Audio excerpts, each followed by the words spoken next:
الله الذي خلق السماوات والأرض وما بينهما في 6 أيام ثم استوى على العرش ما لكم من دونه من ولي ولا شفيع۔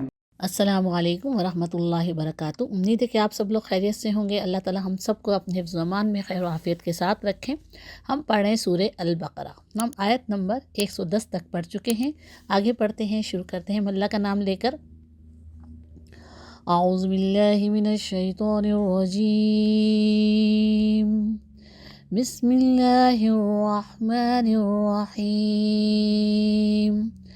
وقالوا لن يدخل الجنة إلا من كان هودا أو نصارى تلك أمانيهم قل هاتوا برهانكم إن كنتم صادقين بلى من أسلم وجهه لله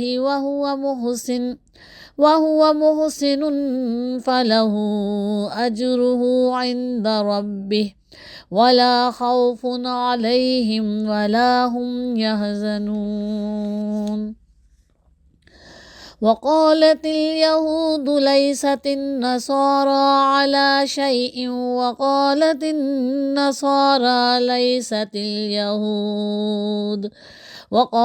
النصارى ليست اليهود على شيء وهم يتلون الكتاب كذلك قال الذين لا يعلمون مثل قولهم فالله يحكم بينهم يوم القيامة فيما كانوا فيه يختلفون۔ ومن أظلم ممن منع مساجد الله أن يذكر فيها اسمه وسعى في خرابها أولئك ما كان لهم أن يدخلوها إلا خائفين لهم في الدنيا خزي ولهم في الآخرة عذاب عظيم۔ صدق اللہ العظیم۔ الحمدللہ رب العالمین، نحمد و نصلی علی رسولہ الکریم۔ یا رب لک الحمد کما ینبغی لجلال وجہک وعظیم سلطانک، رب اشرح لی صدری ویسر لی امری واحلل عقدۃ من لسانی یفقہوا قولی، رب زدنی علما رب زدنی علما رب زدنی علما، آمین۔ پہلے ہم اس کا ترجمہ پڑھتے ہیں، اور اس سے پہلے جو ہم نے پڑھا تھا اسے بھی تھوڑا دہرا لیں گے۔ ان کا کہنا ہے کہ کوئی شخص جنت میں نہ جائے گا جب تک کہ وہ یہودی نہ ہو یا عیسائیوں کے خیال کے مطابق عیسائی نہ ہو۔ یہ ان کی تمنائیں ہیں، ان سے کہو اپنی دلیل پیش کرو اگر تم اپنے دعوے میں سچے ہو۔ دراصل نہ تمہاری کچھ خصوصیت ہے نہ کسی اور کی، حق یہ ہے کہ جو بھی اپنی ہستی کو اللہ کی اطاعت میں سونپ دے اور عملاً نیک روش پر چلے، اس کے لیے اس کے رب کے پاس اس کا اجر ہے، اور ایسے لوگوں کے لیے کسی خوف یا رنج کا موقع نہیں۔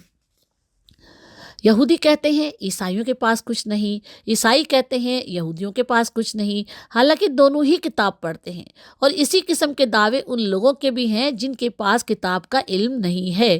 یہ اختلافات جن میں یہ لوگ مبتلا ہیں، ان کا فیصلہ اللہ قیامت کے روز کر دے گا۔ اور اس شخص سے بڑھ کر ظالم کون ہوگا جو اللہ کے معبودوں میں اس کے نام کی یاد سے روکے اور ان کی ویرانی کے در پہ ہوں۔ ایسے لوگ اس قابل ہیں کہ ان عبادت گاہوں میں قدم نہ رکھیں، وہاں جائیں بھی تو ڈرتے ہوئے جائیں۔ ان کے لیے تو دنیا میں رسوائی ہے اور آخرت میں عذاب عظیم۔ اس سے پہلے جو ہم نے پڑھا تھا، اللہ رب العالمین نے ایمان والوں کو مخاطب کر کے کہا تھا کہ ایمان والے والوں، جب پیغمبر صلی اللہ علیہ وسلم کی محفل میں حاضر ہوتے ہو، وہاں بیٹھتے ہو، تو جب تمہیں کوئی بات جو پیغمبر صلی اللہ علیہ وسلم بتا رہے ہوں تو توجہ کے ساتھ سنو، توجہ کے ساتھ سنو تاکہ تمہیں دوبارہ پوچھنے کی ضرورت پیش نہ آئے، کیونکہ یہودی وغیرہ جو تھے وہ مدینہ میں پیغمبر صلی اللہ علیہ وسلم کی مجلس میں جب آتے تھے بیٹھتے تھے تو پھر وہ درمیان میں جو ہے پیغمبر صلی اللہ علیہ وسلم کی بات کو جو وہ کاٹتے تھے یا ان کو پریشان کرنا چاہتے تھے، جو ہے بات کے بیچ میں رکاوٹ پیدا کرنا چاہتے تھے، تو پھر وہ بعض اوقات کہتے تھے رائنا، اور اس کے مطلب میں آپ کو پہلے بتا چکی ہوں کہ اسی جیسے جو الفاظ ہیں اور دوسرے بھی ہیں جن کے جو مطلب ہیں وہ معنی جو ہیں وہ اچھے نہیں نکلتے، تو اس لیے اللہ تعالیٰ نے جو ہے وہ مسلمانوں کو، ایمان لانے والوں کو منع کر دیا کہ آپ لوگ پہلے تو بات یہ کہ غور اور توجہ سے بات سنو تاکہ تمہیں دوبارہ پوچھنے کی ضرورت ہی پیش نہ آئے، بیچ میں جو ہے پیغمبر صلی اللہ علیہ وسلم کو ٹوکنے کی ضرورت پیش نہ آئے، اور اگر تمہیں واقعی کوئی بات پوچھنی بھی ہو تو رائنا کی بجائے انظر نہ کہو، کہ یعنی ذرا ہماری طرف توجہ کیجئے اور توجہ سے بات کو سنو، اور کافر تو عذاب علیم کے مستحق ہیں۔ اور جو لوگ دعوت حق کو قبول کرنے سے انکار کرتے ہیں وہ خواہ مشرک ہوں یا اہل کتاب ہوں، یعنی جن کے پاس پہلے سے کتاب تھی، وہ یہودی ہوں، عیسائی ہوں، یا پھر وہ مشرکین مکہ ہی کیوں نہ ہوں جنہوں نے اللہ کے ساتھ بتوں کو بھی اللہ کی خدائی میں شریک کر لیا۔ اللہ تعالیٰ کہتے ہیں وہ یہ ہرگز پسند نہیں کرتے کہ مسلمانوں پر یا پیغمبر صلی اللہ علیہ وسلم پر اللہ کی طرف سے کوئی رحمت نازل ہو، اللہ کی طرف سے انہیں کوئی بھلائی ملے۔ جس طرح کے بندے جنگ بدر میں مسلمانوں کو جو ہے فتح نصیب ہوئی تو ان کو حسد اور جلن کے مارے ان کا برا حال تھا۔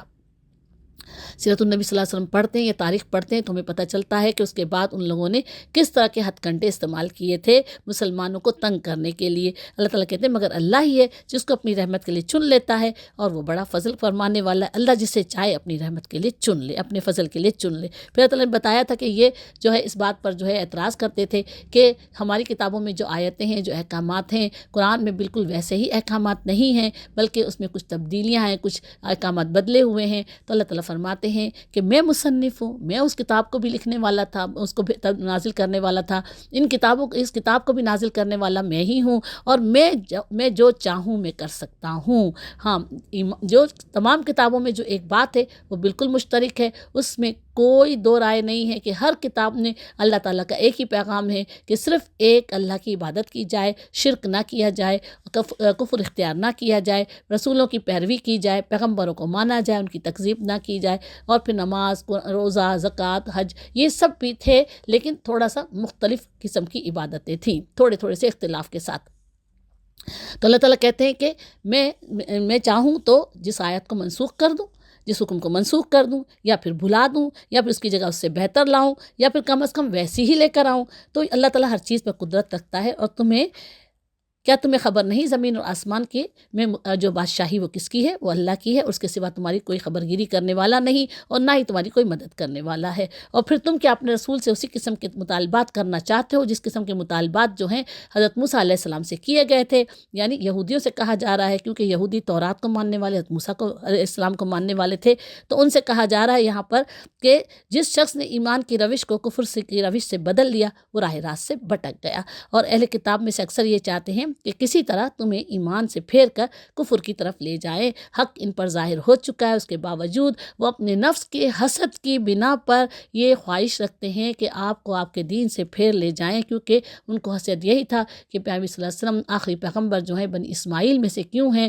وہ بنی اسرائیل میں سے کیوں نہیں ہیں، کیونکہ پے در پے پیغمبر جو ہے حضرت یعقوب علیہ السلام کے بعد حضرت عیسیٰ علیہ السلام تک بنی اسرائیل میں ہی آتے رہے۔ ان کی کتابوں میں جس آخری پیغمبر کا ذکر ہے وہ بھی ان کو خواہش تھی کہ وہ بنی اسرائیل میں ہی آئے گا، ان کو یقین تھا، وہ امید لگائے بیٹھے تھے، لیکن جب پیغمبر صلی اللہ علیہ وسلم بنی اسماعیل میں سے ہوئے تو ان کو جو ہے دلوں میں حسد پیدا ہو گیا، نفرت پیدا ہو گئی۔ تو اللہ تعالیٰ کہتے ہیں پیغمبر صلی اللہ علیہ وسلم سے کہ جو کچھ یہ کر رہے ہیں ان کے معاملے میں آپ عفو درگزر سے کام لیں، ان سے درگزر کریں، معاف کر دیں، اور اللہ تعالیٰ اپنا خود ہی فیصلہ فرما دیں گے۔ مطمئن رہو کہ اللہ ہر چیز پر قدرت رکھتے ہیں۔ اور پھر اللہ تعالیٰ نے پھر جو ہے وہ حکم دیا کہ نماز قائم کرو، زکوٰۃ دو، اپنی عاقبت کے لیے، اپنی آخرت کے لیے جو بھلائی کما کر تم آگے بھیجو گے اسے وہ اللہ کے ہاں موجود پاؤ گے۔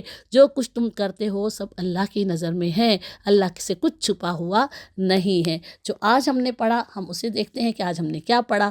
اب ان کا کہنا ہے کہ کوئی شخص جنت میں نہ جائے گا جب تک کہ وہ یہودی نہ ہو یا عیسائیوں کے خیال کے مطابق عیسائی نہ ہو۔ اب ان کا دعویٰ کیا تھا کہ کوئی شخص جنت میں نہیں جائے گا۔ یہودی کہتے تھے کہ جب تک وہ یہودی نہ ہو وہ جنت میں نہیں جائے گا۔ اور عیسائی کیا کہتے تھے؟ جب تک کہ وہ عیسائی نہ ہو وہ جنت میں داخل نہیں ہو سکتا۔ یہ ان کی تمنائیں ہیں۔ اللہ تعالیٰ کہتے ہیں یہ ان کی تمنائیں۔ ہم نے تھوڑے عرصہ پہلے ہی پڑھا تھا نا کہ اللہ تعالیٰ نے ہمیں بتایا تھا، یہ آیت نمبر 94 تھی، قل ان کانت لکم الدار الآخرۃ عند اللہ خالصۃ من دون الناس فتمنوا الموت ان کنتم صادقین۔ ان سے کہو کہ اگر واقعی اللہ کے نزدیک آخرت کا گھر تمام انسانوں کو چھوڑ کر صرف تمہارے ہی لیے مخصوص ہے، تب تو تمہیں چاہیے کہ موت کی تمنا کرو۔ لیکن پھر اللہ نے کیا کہا؟ بھلے یہ تمنوا ابدا ما قدمت ایدیہم، لیکن وہ موت کی تمنا نہیں کریں گے، کیونکہ اس لیے کہ ان کے ہاتھوں نے جو کچھ آگے کما کر بھیجا ہے اس کا اقتضا تو یہی ہے، اس کا تقاضا یہی ہے کہ وہ کبھی موت کی تمنا نہ کریں۔ تو اللہ رب العالمین کو یہاں پر ہی بتا رہے ہیں کہ تمہاری جو تمنائیں ہیں، تمہاری جو خیالات ہیں، جو تمہاری خواہشیں اور جو تمہاری امیدیں ہیں کہ صرف یہودی یا عیسائی ہی جنت میں جا سکتے ہیں کیونکہ وہ اہل کتاب ہیں، تو اللہ تعالیٰ کہتے ہیں ان سے کہو اپنی دلیل پیش کرو۔ جو یہ بات تم کہتے ہو اس میں تم اپنی دلیل پیش کرو، کوئی ثبوت پیش کرو۔ کیا اگر تم اپنے دعوے میں سچے ہو، اگر تم جو دعویٰ کر رہے ہو کہ صرف یہودی کہتے ہیں کہ صرف یہودی ہی جنت میں جائیں گے، اور پھر عیسائی کہتے ہیں کہ عیسائی ہی صرف جنت میں جائیں گے، آخرت کا گھر تو صرف ہمارے لیے ہی ہے، تو پھر اگر تم اپنے دعوے میں سچے ہو تو کوئی ثبوت پیش کرو، کوئی دلیل لاؤ۔ کیا تم نے اللہ سے کوئی سرٹیفکیٹ لکھوا لیا ہے؟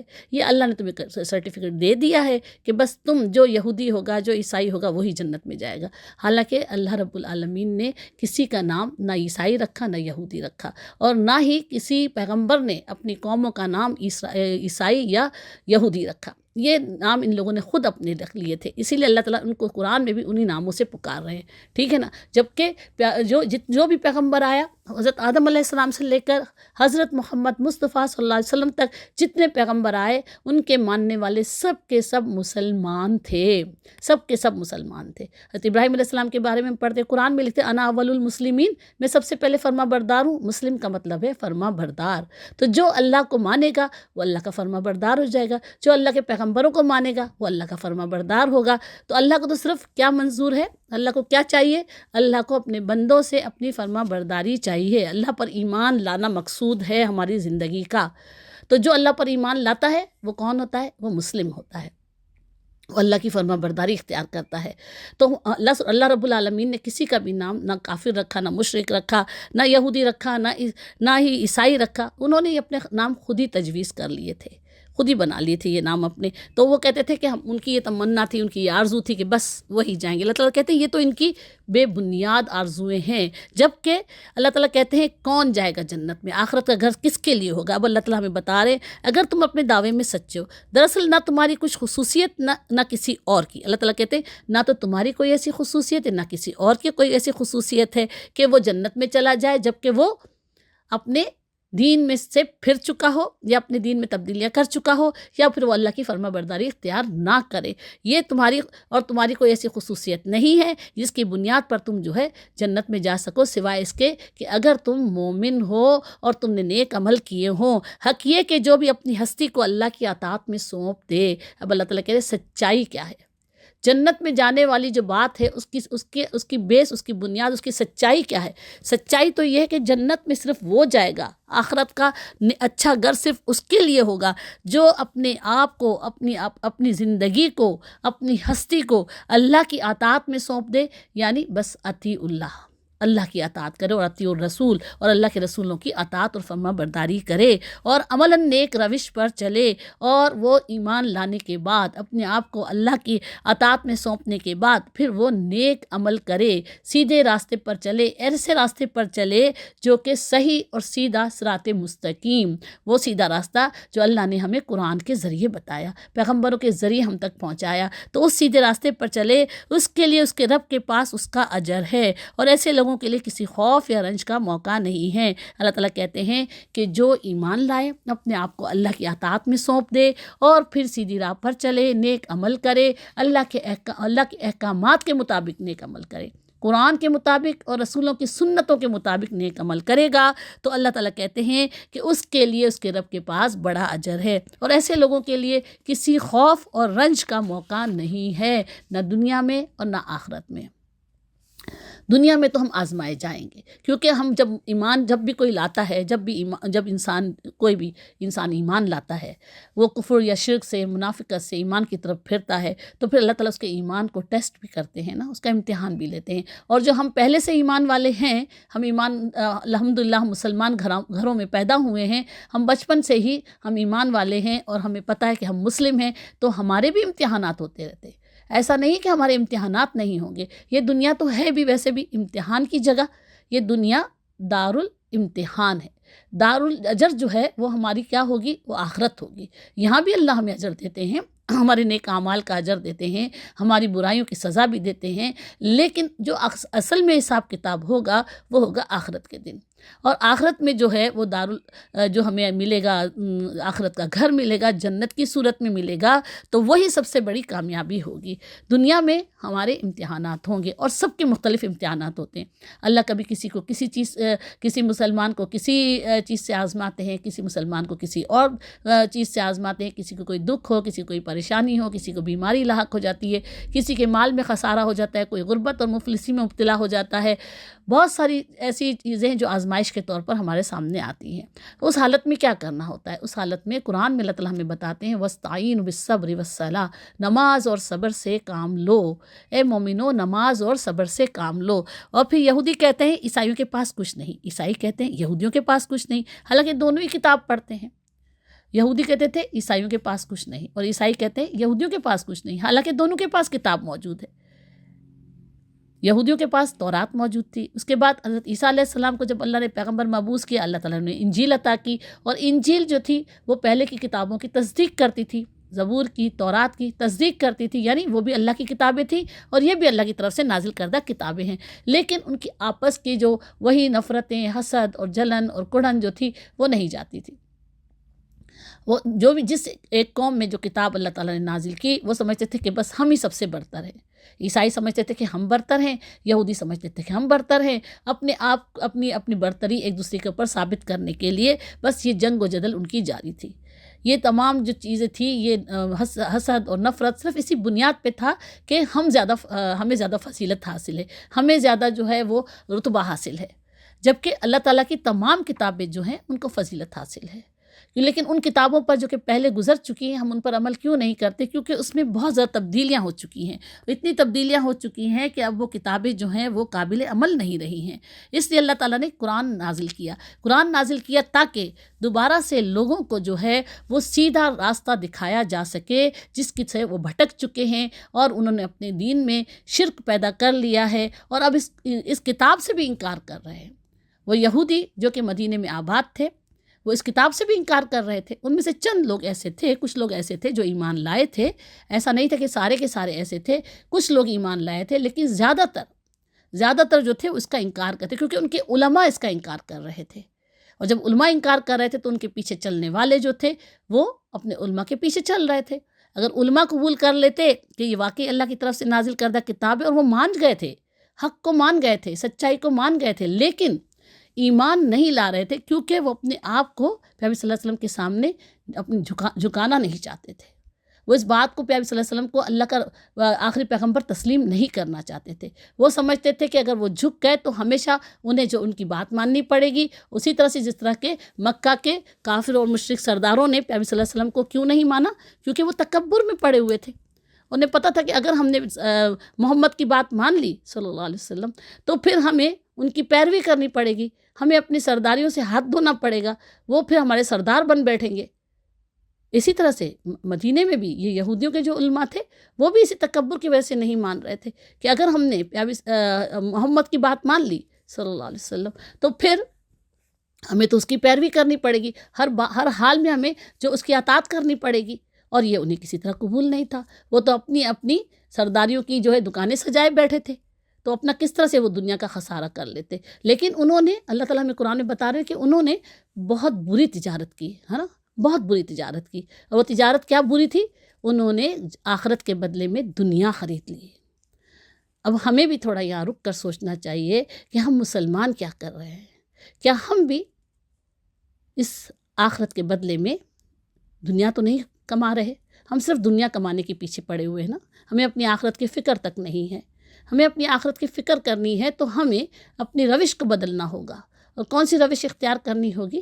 صراط مستقیم، اللہ کی اطاعت کی روش، اللہ کی اطاعت کا طریقہ، محمد صلی اللہ علیہ وسلم کی اطاعت کا طریقہ. کفر، شرک، بدعت، گمراہی کے راستوں کو چھوڑنا ہوگا. تو وہ کہتے تھے کہ عیسائی کہتے تھے کہ یہودیوں کے پاس کچھ نہیں، یہودی کہتے تھے عیسائیوں کے پاس کچھ نہیں. اللہ تعالیٰ کہتے ہیں حالانکہ دونوں کے پاس کتاب موجود تھی. اور اسی قسم کے دعوے ان لوگوں کے بھی ہیں جن کے پاس کتاب کا علم نہیں، اور ان لوگوں کے بھی دعوے تھے جو کہ مشرکین مکہ اور کفار مکہ تھے. وہ بھی اسی قسم کے دعوے کیا کرتے تھے کہ محمد صلی اللہ علیہ وسلم جو کتاب لائے ہیں یہ اللہ کی طرف سے نازل کردہ نہیں ہے، یہ اس کی اپنی من گھڑت ہے، اس نے گھڑ لی. جبکہ وہ جانتے تھے پیغمبر صلی اللہ علیہ وسلم امی ہیں، پڑھے لکھے نہیں ہیں. اس قسم کی کتاب کس طرح سے وہ ایسی آیتیں کیسے ان کے سامنے پیش کر سکتے ہیں؟ آج تک کوئی بھی ایک آیت بھی نہیں بنا سکا. ابھی ہم نے تھوڑا سا پہلے ہی آیت پڑھی تھی نا قرآن کی کہ اللہ تعالیٰ نے کہا نا کہ اگر تم اپنے دعوے میں سچے ہو کہ یہ انسان کا کلام ہے تو اس جیسی ایک صورت ہی بنا لاؤ، ایک آیت ہی بنا لاؤ. اگر تم اپنے دعوے میں سچے ہو فَإِن لَمْ تَفْعَلُوا وَلَن تَفْعَلُوا، تم ایسا نہیں کر سکتے اور تم ہرگز ایسا نہیں کر سکو گے. تو پھر کیا ہے؟ تیار ہو جاؤ. کس کے لیے؟ اس عذاب کے لیے، اس آگ کے لیے جس کا ایندھن بنیں گے انسان اور پتھر. تو پھر اللہ سبحانہ تعالیٰ نے اتنا بڑا چیلنج دیا تھا ان کو، لیکن کوئی بھی آج تک یہ کام نہیں کر سکا ہے. تو وہ بھی کہتے تھے، مکہ کے کفار اور مشرکین بھی کہتے تھے کہ یہ تو اللہ کی طرف سے نازل کردہ کتاب نہیں ہے، یہ محمد کی اپنی گھڑی ہوئی کتاب ہے، اپنی گھڑی ہوئی آیتیں ہیں، اپنی گھڑی ہوئی شاعری ہے. تو شاعری کہتے تھے نا، ساحری کہتے تھے نا، جادو کہتے تھے کہ جو محمد کی اس بات کو سنے گا، اس کلام کو سنے گا یا محمد کے پاس بیٹھے گا وہ اس کے جادو میں گرفتار ہو جاتا ہے اور پھر اپنا دین چھوڑ کر پھر اس کا دین اختیار کر لیتا ہے. یہ اختلافات جن میں یہ لوگ مبتلا ہیں ان کا فیصلہ اللہ روز قیامت کرے گا. اللہ تعالیٰ کہتے ہیں کہ دنیا میں یہ لوگ مان کر نہیں دے رہے، اللہ کی بات کو نہیں مان رہے، پیغمبروں کو نہیں مان رہے، اور جس طرح کے یہ اختلافات کر رہے ہیں اللہ تعالیٰ کہتا ہے کہ ان اختلافات کا فیصلہ اللہ روز قیامت کرے گا. آخرت کے دن اللہ تعالیٰ انہیں بتا دے گا کہ دنیا میں تم جن باتوں میں اختلاف کرتے رہے تھے اور کیوں کرتے رہے تھے، کس وجہ سے تم نے یہ اختلافات کیے تھے. آج اس کا فیصلہ ہوگا کیونکہ تم نے تکبر اختیار کیا اللہ کے سامنے، اللہ کی آیتوں کے سامنے، اللہ کے رسولوں کے سامنے. تم نے اللہ کے رسولوں کی تکذیب کی، انہیں ناحق قتل کیا. تو آج اللہ تعالیٰ فیصلہ فرما دے گا. اور اس شخص سے بڑھ کر ظالم کون ہوگا جو اللہ کے معبودوں میں اس کے نام کی یاد سے روکے، ان کی ویرانی کے در پہ ہو. اللہ تعالیٰ کہتے ہیں کہ اس شخص سے بڑھ کر ظالم کون ہوگا. یہاں اللہ تعالیٰ مکہ والوں کو کہہ رہے ہیں کیونکہ انہوں نے نبی صلی اللہ علیہ وسلم پر، صحابہ کرام پر خانہ کعبہ کے ارد گرد حرم میں جو عبادت کو جو ہے منع کر دیا تھا، روک دیا تھا. اور پھر جب نبی صلی اللہ علیہ وسلم ہجرت کر کے مدینہ چلے گئے تھے، صحابہ کرام ان کے ساتھ چلے گئے تھے، تو انہوں نے حج اور عمرے سے بھی روک دیا تھا کہ کوئی مسلمان جو ہے وہ حج اور عمرے کے لیے نہیں آ سکتا. جب نبی صلی اللہ علیہ وسلم ایک بار اپنے ساتھیوں کو، صحابہ کرام کو لے کر مکہ سے نکلے تھے، مدینہ سے نکلے تھے عمرہ کی نیت سے، اور پھر حدیبیہ کے مقام پر پڑاؤ ڈالا تھا، تو وہاں پر بھی آپ نے، نبی صلی اللہ علیہ وسلم نے ایک قاصد بھیجا تھا کہ جا کر ان کو خبر دے دے کہ ہم عمرے کے لیے آ رہے ہیں. تو انہوں نے روک دیا تھا اور کڑی کڑی شرطیں لگائی تھیں. مسلمانوں نے، نبی صلی اللہ علیہ وسلم نے وہیں پر اپنے جانور قربان کیے تھے، اپنے احرام اتارے تھے. تو اس طرح سے انہوں نے کیا تھا. تو اللہ رب العالمین ان کو کہہ رہے ہیں کہ ظالم، کہ ان سے بڑھ کر اور ظالم بڑا کون ہوگا جو اللہ کے گھر جو اللہ کا گھر ہے، جہاں اللہ کی یاد اور جہاں اللہ کا ذکر اور جہاں اللہ کی عبادت ہوتی ہے، ان سے ان لوگوں کو روکے جو کہ واقعی ایمان والے ہیں، ان کو وہاں عبادت کے لیے نہ آنے دیں، ان کو عبادت نہ کرنے دیں. جب نبی صلی اللہ علیہ وسلم مکہ میں بھی تھے اور صحابہ کرام وہاں تھے، تو جب وہ خانہ کعبہ کے آس پاس نماز کے لیے کبھی کھڑے ہوتے تھے یا کبھی اللہ کا ذکر کرتے تھے وہاں بیٹھ کر، تو وہ لوگ بہت تنگ کیا کرتے تھے، اذیتیں دیتے تھے، شور مچاتے تھے، تالیاں پیٹتے تھے، سیٹیاں بجاتے تھے، عبادت میں خلل ڈالتے تھے، نہیں کرنے دیتے تھے. یا پیغمبر صلی اللہ علیہ وسلم کبھی کچھ لوگوں کو بیٹھ کر ان کو واعظ جو ہے نصیحت کرتے تھے، اللہ کی آیات سناتے تھے، اس وقت بھی ان کا یہی حال ہوتا تھا. تو اللہ تعالیٰ کہتے ہیں وہ ظالم ہیں اور وہ اللہ کے عبادت گاہوں کی ویرانی کے در پہ ہیں. یعنی ویرانی کیسی؟ وہ جو عبادت کرتے تھے وہ تو عبادت نہیں تھی نا، وہ تو شرک تھا. انہوں نے تو وہاں بت رکھے تھے، 360 بت رکھے تھے خانہ کعبہ کے اندر اور باہر، اور وہ اللہ کو تو مانتے تھے لیکن اپنے بتوں کو اپنے بتوں کی اس سے زیادہ عبادت کرتے تھے. اللہ کے نام پہ جو صدقہ خیرات کرتے تھے اس سے زیادہ اپنے بتوں کے نام پہ کرتے تھے. اللہ کے نام پہ قربانی کرتے تھے تو اپنے بتوں کے نام پہ بھی قربانی کرتے تھے. تو یہ کیسا دین تھا؟ یہ تو ان کی عبادت پھر نہیں تھی نا، وہ تو کسی حال میں قابل قبول نہیں تھی. اور جو پیامبر صلی اللہ علیہ وسلم اور صحابہ کرام بالکل صحیح راستے پر تھے، ایمان پر تھے، اور وہ جو یہاں پر عبادت کرتے تھے تو انہوں نے روک دیا تھا، عبادت نہیں کرنے دیتے تھے۔ تو اللہ تعالیٰ کہتے ہیں ایسے لوگ اس قابل ہیں کہ ان عبادت گاہوں میں قدم نہ رکھیں، اور اگر وہاں جائیں بھی تو ڈرتے ہوئے جائیں۔ اللہ تعالیٰ کہتے ہیں کہ ایسے لوگ جو کافر اور مشرک ہیں، مشرک لوگ جو ہیں وہ تو اللہ کے گھر کے متولی نہیں ہو سکتے، اللہ کے گھر کی محافظت کرنے والے نہیں ہو سکتے، وہ خادمین نہیں ہو سکتے اللہ کے گھر کے۔ ان کو تو بلکہ یہ کرنا چاہیے کہ ان کو وہاں پر ڈرتے ہوئے جانا چاہیے، اور اس کے اللہ کے گھر کے جو خادم ہونے چاہیے، اللہ کے گھر کے متولی جو ہونے چاہیے، وہ ہونے چاہیے جو کہ ایمان والے ہوں، جن کا ایمان خالص ہو۔ اور وہ کون تھے اس وقت پیامبر صلی اللہ علیہ وسلم تھے اور ان کے صحابہ کرام تھے۔ لیکن اللہ تعالیٰ کہتے ہیں کہ انہوں نے اپنا قبضہ جمایا ہوا ہے یہاں پر خانہ کعبہ پر، اللہ کے گھر پر، اور وہ سمجھتے ہیں کہ وہ بالکل ٹھیک ہیں، جبکہ وہ ظالم ہیں۔ اللہ تعالیٰ کہتے ہیں کہ یہ لوگ جو اس طرح کا ظلم کر رہے ہیں مسلمانوں کے ساتھ، ایمان والوں کے ساتھ، تو ان کے لیے دنیا میں بھی رسوائی ہے اور آخرت میں عذاب عظیم ہے۔ اللہ تعالیٰ کہہ رہے ہیں کہ ان کے لیے دنیا میں تو رسوائی ہے ہی ہے، اور آخرت میں عذاب عظیم ہے۔ دنیا میں کیسی رسوائی؟ دنیا میں یہ رسوائی تھی کہ اللہ نے ان کو مغلوب کر دیا، فتح مکہ ہوا اور یہ مغلوب کیے گئے، اور جب انہوں نے مسلمانوں سے، پیامبر صلی اللہ علیہ وسلم سے جنگیں کی، اللہ تعالیٰ نے ان کو شکست فاش دی۔ جنگ بدر، جنگ احد، جنگ خندق، اس کے علاوہ آس پاس میں جو غزوات اور سریہ ہوئے تھے، غزوے وہ ہوتے ہیں جس میں پیامبر صلی اللہ علیہ وسلم نے خود حصہ لیا تھا۔ سریہ اس جنگ کو کہتے ہیں جس میں پیامبر صلی اللہ علیہ وسلم نے خود حصہ نہیں لیا، بلکہ اپنے صحابہ کرام کو جو ہے وہ لیڈرشپ عطا دی، اور ان کی جو ہے سربراہی میں اپنے جو ہے فوجی دستوں کو مقابلے کے لیے، جنگ کے لیے بھیجا۔ تو جو اس وقت جو غزوے اور سریے وغیرہ جو بھی ہوئے تھے، ان سب میں اللہ رب العالمین نے جب مسلمانوں کو کامیابیاں نصیب کی، اور فتح مکہ اس طرح سے ہوا کہ مسلمانوں کا رعب ان کے دلوں پر بیٹھ گیا، تو یہ دنیا میں ان کے لیے رسوائی تھی۔ اور اس خانہ کعبہ میں سے پیامبر صلی اللہ علیہ وسلم نے بتوں کو توڑ کر فنا کر دیا، اور پیامبر صلی اللہ علیہ وسلم یہ آیت تلاوت فرماتے جا رہے تھے کہ حق آ گیا، باطل مٹ گیا، اور باطل تو ہے مٹنے کی چیز۔ اللہ رب العالمین نے جب مسلمانوں کو غلبہ عطا کیا تو دنیا میں کافر اور مشرکوں کی رسوائی تھی، ان کی ذلت تھی، اور آخرت میں عذاب عظیم ہے۔ اگر اس وقت بھی وہ ایمان نہیں لائے، اس کو اپنی زندگی میں جو بھی ایمان نہیں لایا، اس کے لیے آخرت میں عذاب عظیم ہے۔ ہاں، جس نے اپنی زندگی میں اللہ پر جو ایمان لے آیا، اپنی غلطی کو تسلیم کر لیا، اور پھر اس نے بقیہ زندگی اپنے اللہ کی اطاعت اور فرما برداری میں گزاری، تو پھر اللہ اس کے پچھلے گناہوں کو معاف کر دیتے ہیں۔ اسی طرح ہم مسلمان، ہمیں اپنے رب کی رحمت سے مایوس نہیں ہونا ہے، ٹھیک ہے نا، کیونکہ ہم انسان ہیں، ہم مسلمان ہیں، ایمان والے، لیکن ہم انسان بھی ہیں۔ ہم دنیا میں پھسل جاتے ہیں، اپنے نفس کی خواہشوں کے پیچھے ہم بھی غلطیاں کر جاتے ہیں، ہم بھی گناہ کر جاتے ہیں، چاہے کتنا بڑے سے بڑا گناہ بھی کیوں نہ ہو گیا ہو۔ اپنے رب سے معافی مانگیے اور توبہ کیجیے، استغفار پڑھیے، انشاءاللہ آپ کا رب جو ہے، ہمارا رب جو ہے، ہمیں معاف کرنے والا ہے، غفور الرحیم ہے۔ لیکن جان بوجھ کر گناہ نہیں کرنا ہے، جان بوجھ کر گناہ نہیں کرنا ہے۔ غلطی سے ہو جائے، سہون ہو جائے، بس بے اختیاری میں ہو گیا، تو اپنے رب سے معافی مانگ لیں، اور جب معافی مانگ لی، توبہ کر لی، تو پھر کوشش کریں کہ اس گناہ کے قریب بھی نہیں جائیں۔ پھر بھی اگر ہو جاتا ہے، پھر اپنے رب سے معافی مانگیں، جھک جائیں اپنے رب کے آگے۔ وہ جب کافر و مشرک جو ایمان لے آتے ہیں ان کے گناہوں کو معاف کر سکتا ہے، تو پھر کیا ہمیں نہیں معاف کر سکتا؟ معاف کرنے والا ہے، درگزر کرنے والا ہے، اس کی رحمت بے پناہ ہے۔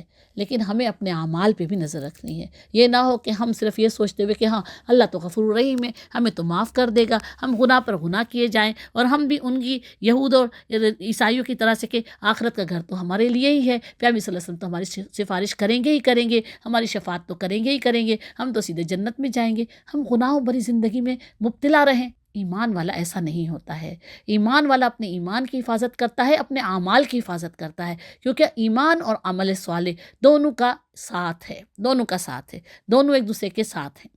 اسی لیے ایمان کے ساتھ عمل صالح، غلطی ہو جائے رب کی طرف پلٹیں، معافی مانگیں، بے شک وہ معاف کرنے والا غفور رحیم ہے۔ وآخر دعوانا الحمدللہ رب العالمین۔ سبحانک اللہم وبحمدک، نشہد ان لا الہ الا انت، نستغفرک ونتوب الیک۔ سبحان اللہ بحمدہ، سبحان اللہ العظیم، سبحان اللہ بحمدہ، سبحان اللہ العظیم، سبحان اللہ بحمدہ عدد خلقہ ورضا نفسہ وزنۃ عرشہ مداد کلماتہ، اللہ اکبر کبیرہ والحمد للہ کثیرہ وسبحان اللہ بکرۃ واصیلہ، وصلی اللہ علی سیدنا مولانا محمد وعلى آلہ وصحبہ بارک وسلم تسلیما کثیرا رب اغفر وارحم وانت خیر الراحمین رب ارحمہما کما ربیانی صغیرا اللہم اغفر لی ولوالدی وذریتی وللمؤمنین والمؤمنات والمسلمین والمسلمات الاحیاء منهم والاموات ربنا آتنا فی الدنیا حسنۃ وفی الآخرۃ حسنۃ وقنا عذاب النار ربنا لا تزغ قلوبنا بعد إذ هديتنا وهب لنا من لدنك رحمة إنك أنت الوهاب آمين